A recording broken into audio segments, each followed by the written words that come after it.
G'day and welcome to the sunny state of Texas in the United States. We're here reviewing a Chevrolet because I've actually hired this thing for a week. I'm on vacation at the moment. I wasn't going to review this, but I've just found this thing so fascinating, especially from an Australian perspective where we love our utes, which I guess you'd call a small pickup. But this is not small.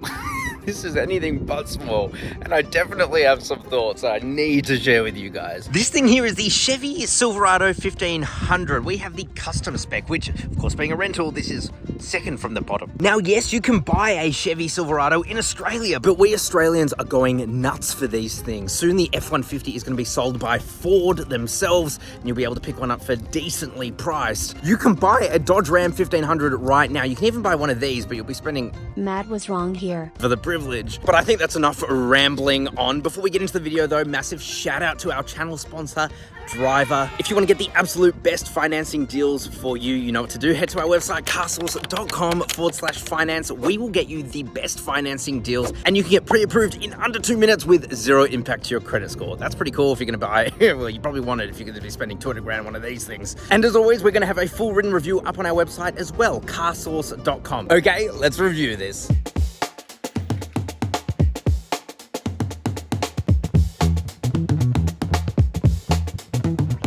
Okay, we have to tour this thing because, I mean, to an Australian like me, this thing is wild. It's huge.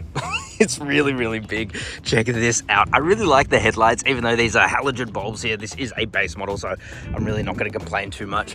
Really cool how Chevrolet is spelt out there. I think the grille looks awesome, and I mean, from the front, it looks terrifying. When you have one of these behind you on the road, like, I'm not joking, it's scary. It's really scary. You have your tow recovery points there as well. And then coming into the side, you're gonna see these wheels. Now, these don't look very big, do they? But these are still 20-inch wheels. Isn't that absolutely absurd? You have the Silverado badge up there. You've got some pretty basic looking mirrors there. You've got some sturdy side steps. I like that, but again, more plastic. Can't really complain. It's a bloody base model. What can I say? Tinted rear windows though, that's a pretty nice feature. This is a standard crew cab and it's enormous. We'll come back to that. I'm not going to spoil it for you now. You've got your classic leaf spring suspension. This is a common misconception. These things aren't that comfortable, but anyway, I'll show you that when we drive the thing. Look at the exhaust. It's just huge. And coming to the back, they call these signature Silverado lights. I don't know, it looks like just normal ute lights to me. As I said, this is the custom trim. We have the bumper there. I love the Chevy badge spelt out there. If you open up the tailgate, which on this one has been abused enough that it's very difficult to do so. Wish me luck here. Oh God. Again, rental, this thing's been pretty abused. It's got a really light tailgate. That's really good to see. And it comes down nice and softly. And then you just got a huge amount of space in here, guys. If you're going to be using this as like a proper tradies ute, i.e. you're a tradesman, you're a bricklayer, whatever, you're going to absolutely love this thing. But if you're just driving around with it, I don't really get the point. But anyway.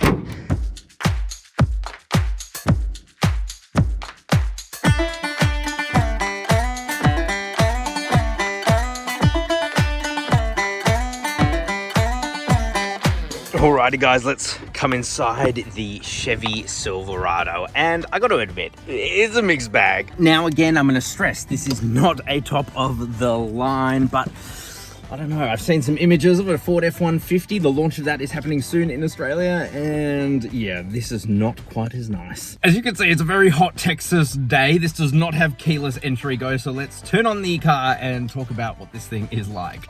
Oh, I need aircon. That is so much better. Let's talk about it. So don't forget that you're going to be spending around about $50,000 US on one of these cars. That's not an insignificant amount of money, even though it's a lot cheaper than what you can get in Australia.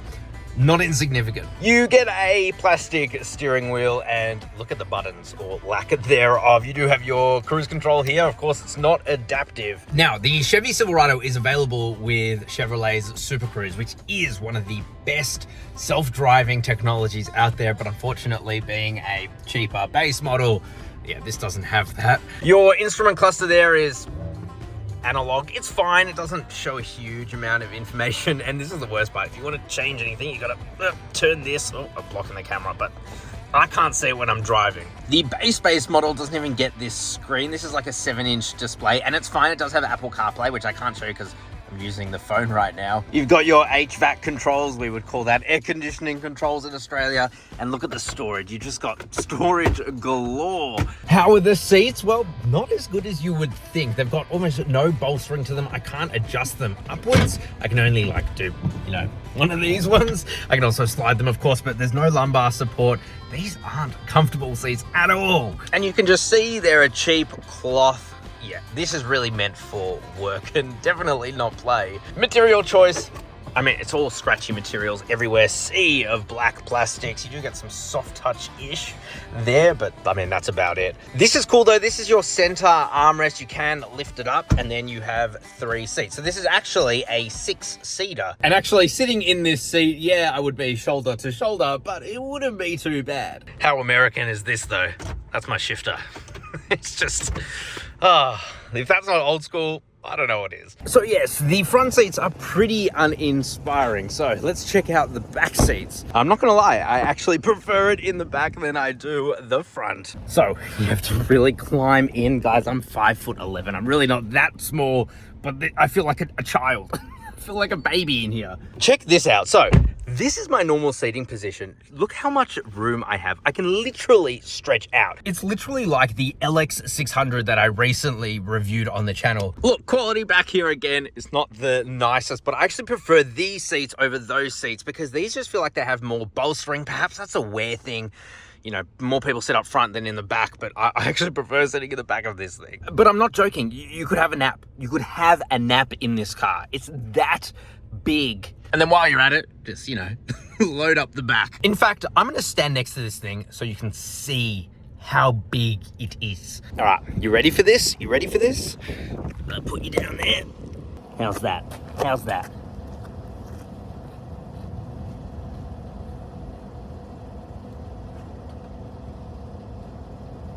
What?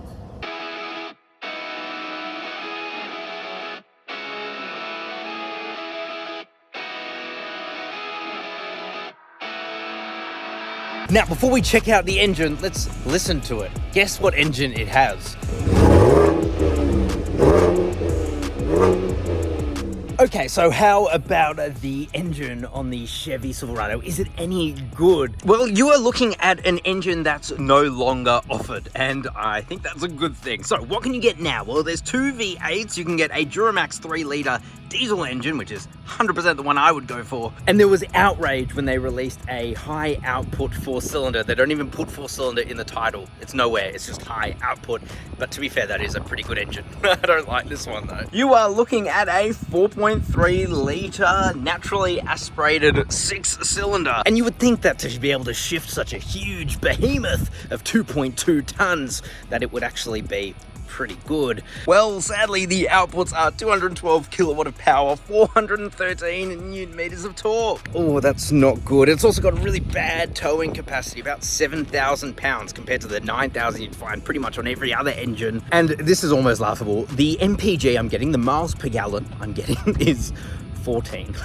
I'm getting 14 miles per gallon. That is awful, awful. I would never recommend this engine, but that's not going to stop us from testing. It's 0 to 60 miles per hour. That's just under 100 kilometers. Let's test it.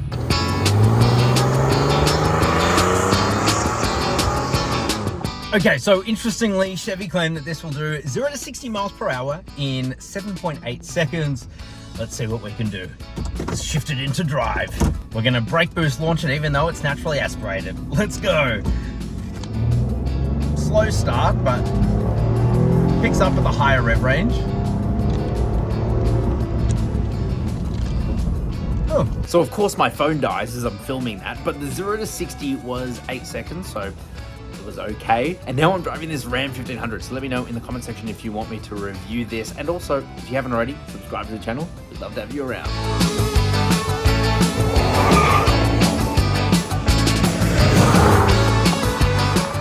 Okay, so driving the Chevy Silverado.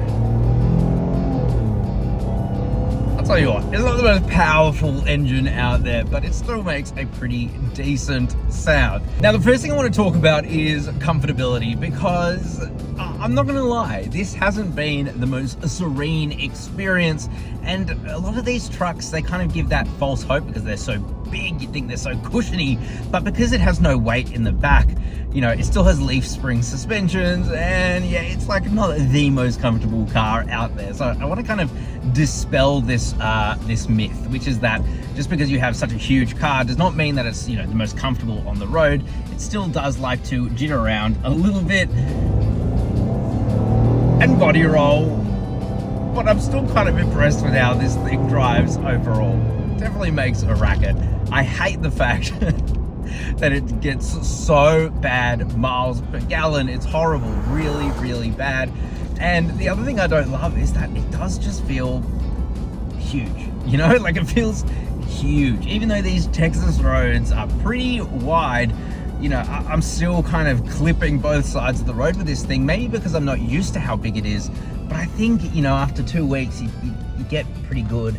I drive a lot of cars, and, you know, it's a big car, but I'm not going to slam on it too much because overall it is still very comfortable. You know, when you compare it to a bunch of other vehicles I've driven, like the Jeep Grand Cherokee, I don't know, I find this thing more comfortable because it's less wafty. That seems to be a real thing here in the US, which is very soft suspension tunes. And maybe you need it because, guys, your roads suck. Your roads are terrible. They're so bad. Now, paired to this engine is an 8-speed torque converter automatic, and, you know, it shifts pretty quickly. You know, it's not going to blow your mind. But I mean, it's a bit of fun. It's a bit of fun. Would I buy one in Australia? I don't know. I'll have to wait till the Ford F-150 comes out, and make sure you subscribe because we are going to be going to the launch of that, and we'll be getting the Australian right-hand drive from the factory. So that'll be pretty cool. Is there much more to report on this? Not really. No. It's got a 4-wheel drive system. I haven't been able to test that out. I assume it would be pretty decent off-road despite being absolutely enormous.